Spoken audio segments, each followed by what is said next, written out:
जय हिंद दोस्तों. आता ती वेळ आलेली आहे. आधार कार्डला मोबाईल नंबर, ईमेल ॲड्रेस आणि ॲड्रेस कसा चेंज करायचं ते चला तर पाहूया आपण. आधार आधार असे सर्च करायचे. आपण आधार टाकायचे. आधार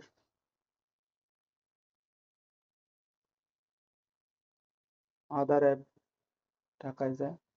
आधार ॲपमध्ये आधार युनिक आयडेंटिफिकेशन बोल की UIDचं ॲप आहे. त्या ॲपवरती जायचं आहे.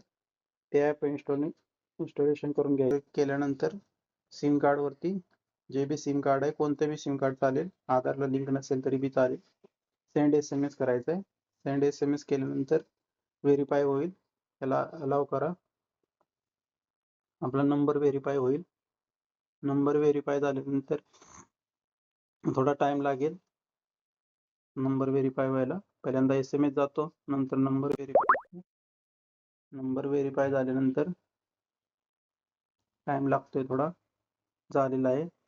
Continue with this mobile, use register mobile, कोणत्यावरती करायचं आहे ते. आता आपला दुसरा मोबाईल आहे म्हणून कंटिन्यू विथ दिस नंबर हे करायचं आहे.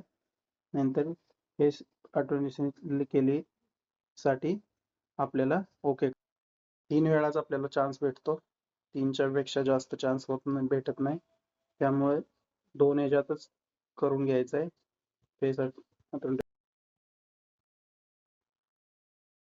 झालेलं आहे.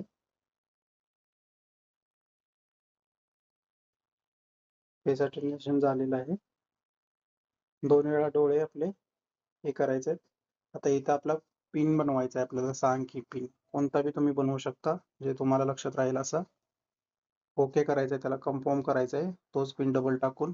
यामध्ये सर्व्हिस ऑप्शन आहे. सर्व्हिस वरती जायचं आहे. सर्व्हिस वरती क्लिक करायचं आहे. क्लिक केले आहे. फक्त आता आपण मोबाईल नंबर अपडेट करू शकतो. यामध्ये प्रोसेसिंग फी आहे 75 रुपये. 30 दिवसाचा टायमिंग दिलेला आहे, पण 1-2 दिवसात होऊन जातं. त्याच्यामध्ये 2 मोबाईल नंबर लागतील, पहिलावाला आणि नवीन. पहिल्यावाल्यावर पहिल्यांदा OTP जाईल आणि नवीनवरती त्याच्यावर कंटिन्यू क्लिक केल्यानंतर असे OTP जाणार आहे जुन्या मोबाईलवरती, आणि जुन्या मोबाईलवरनं नंतर नवीन मोबाईलवरती जाणार आहे. यासाठी 75 रुपये आपल्या फेर लागणार आहे. 75 रुपये कापल्यानंतर आपल्याला